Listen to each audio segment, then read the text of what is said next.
एक दिन एक किसान के पास एक फरिश्ता आया और कहा, आज तुम जो भी मांगोगे मैं तुम्हें दे दूंगा, मगर एक ही शर्त है। किसान पहले खुश हुआ, फिर पूछा कि क्या शर्त है। फरिश्ते ने कहा कि तुम जो भी मांगोगे वो तुम्हें फौरन मिल जाएगा, लेकिन वही चीज मैं डबल करके तुम्हारे हमसाये को भी दूंगा। फॉर एग्जाम्पल, अगर तुम मुझसे एक गाय मांगोगे तो मैं तुम्हारे हमसाये को 2 गाय दे दूंगा। यह सुनकर किसान थोड़ी देर के लिए सोच में पड़ गया और फिर बोला, फरिश्ते तुम एक काम करो, तुम मेरी एक आंख निकाल दो।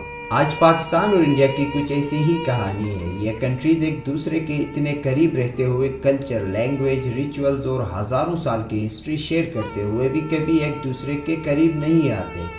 अभी तक दोनों 4 जंगें लड़ चुके हैं जिनमें बहुत जाने गई, लेकिन दुश्मनी कभी भी कम नहीं हुई। आखिर कहाँ से ये नफरत और दुश्मनी का सफ़र शुरू हुआ? इसका जवाब काफ़ी इजी है।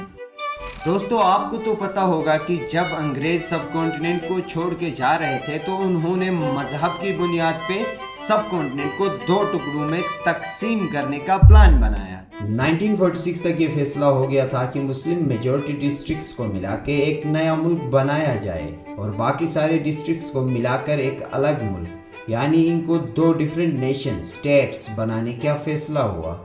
तो व्यूअर्स, एक नेशन स्टेट के लिए सबसे ज़रूरी चीज़ क्या है? बिल्कुल सही जवाब, बाउंड्री। इस काम को करने वाला यानी बाउंड्री बनाने के लिए एक बाउंड्री कमीशन बनाया गया। इस कमीशन को लीड करने के लिए एक ब्रिटिश बैरिस्टर की खिदमत ली गई जिसका नाम सिरिल रेडक्लिफ था। रेडक्लिफ इससे पहले अपनी जिंदगी में कभी इंडिया नहीं आया था। इस बात से समझा जा सकता है कि ब्रिटिशर्स इंडिया को लेके कितना सीरियस थे। हम किसी को छोटे से छोटा जॉब देने से पहले उसका एक्सपीरियंस देखते हैं कि क्या उसने ऐसे काम पहले किए हुए हैं।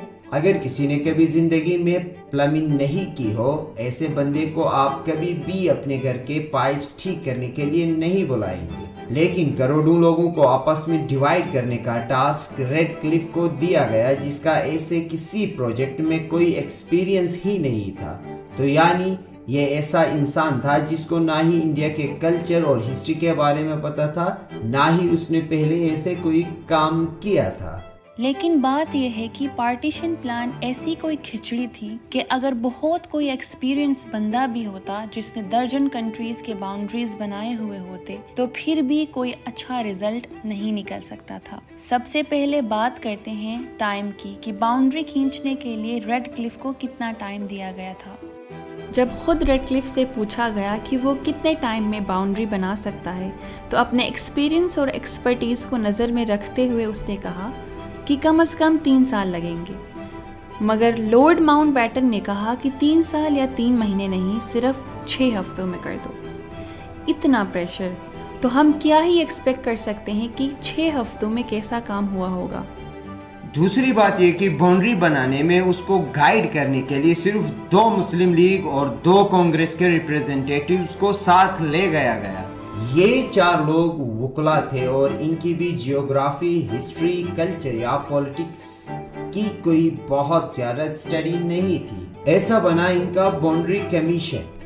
क्यों इतने इम्पोर्टेंट काम के लिए इतनी वीक टीम बनाई गई? कहीं ऐसा तो नहीं कि ब्रिटिश इंडिया के एलिट्स अपनी मन मर्जी करना चाहते थे, इसलिए ऐसा कमीशन बनाया कि खुद फैसले ना कर सके। तीसरे नंबर पर गौर करते हैं इस बात पर कि इंडिया की डेमोग्राफी इतनी ब्लेंडेड थी कि रियलिटी में कोई पार्टीशन करना पॉसिबल नहीं था। इसी वजह से ही इतने ब्लडशेड्स हुए। रेडक्लिफ ने रन ऑफ कच्छ, जो कि इंडिया गुजरात में है, वहाँ से कश्मीर तक एक लाइन ड्रॉ की और ऐसे इंडिया और वेस्ट पाकिस्तान की बाउंड्री बनी। और वहीं बंगाल के 2 टुकड़े करके इंडिया और ईस्ट पाकिस्तान की बाउंड्री बनी। सिंध में 70% और बलूचिस्तान में 70% मुस्लिम्स रहते थे, तो नेचुरली पाकिस्तान के हिस्से में आए। लेकिन पंजाब में 55% और बंगाल में 54.4% मुस्लिम्स रहते थे। यहाँ पर हिंदू और मुसलमान साथ रहते थे। मोहल्ले, गांव और शहर शेयर करते थे।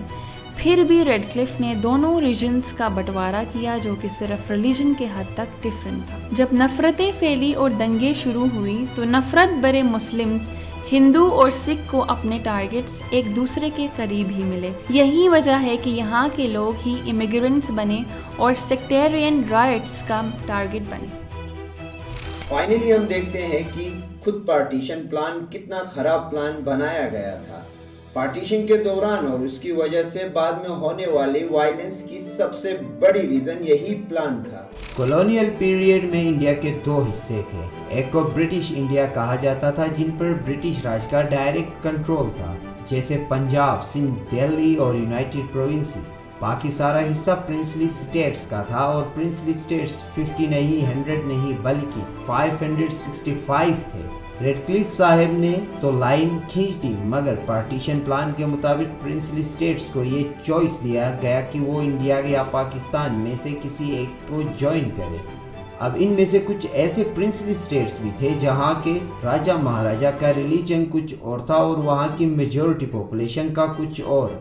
अब इंडिया को अगर मुस्लिम और नॉन मुस्लिम एरियाज में डिवाइड कर ही दिया गया था तो जाहिर है कि राजा महाराजाओं और अवाम के दरमियान कन्फ्लिक्ट्स तो पैदा होने ही थे।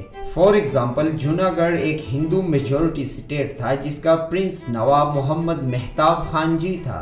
इन्होंने पाकिस्तान को ज्वाइन करने का फैसला किया। एक इंटरेस्टिंग फैक्ट यह भी है कि इनके एडवाइजर्स में सर शाह नवाज भुट्टो भी थे जो कि जुल्फ़िकार अली भुट्टो के वालिद साहब थे और इन्होंने ही इनको ये सजेशन दी थी, लेकिन हिंदू मेजॉरिटी ने रेफरेंडम में इंडिया को चूज किया और नवाब को पाकिस्तान भाग निकलना पड़ा।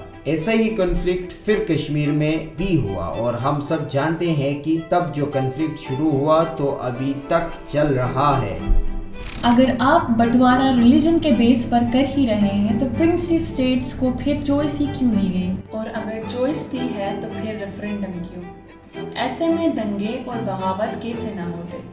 यहाँ पर एक इंटरेस्टिंग केस हैदराबाद स्टेट का भी है। सोचें कि अगर निज़ाम ऑफ हैदराबाद पाकिस्तान को चूज करते और वो पाकिस्तान का हिस्सा बन भी जाता तो ये कैसा मुल्क बनता जिसके 2 नहीं 3 टुकड़े होते, जिनके इर्द गिर्द इंडिया होता जिसके साथ उसका झगड़ा हो। और इन खराबियों की वजह से ही फिर 12 अगस्त को बॉर्डर ड्रॉ करने के बाद रेडक्लिफ को वायलेंस का अंदाज़ा हो गया और वो उसी दिन इंडिया को छोड़कर चले गए।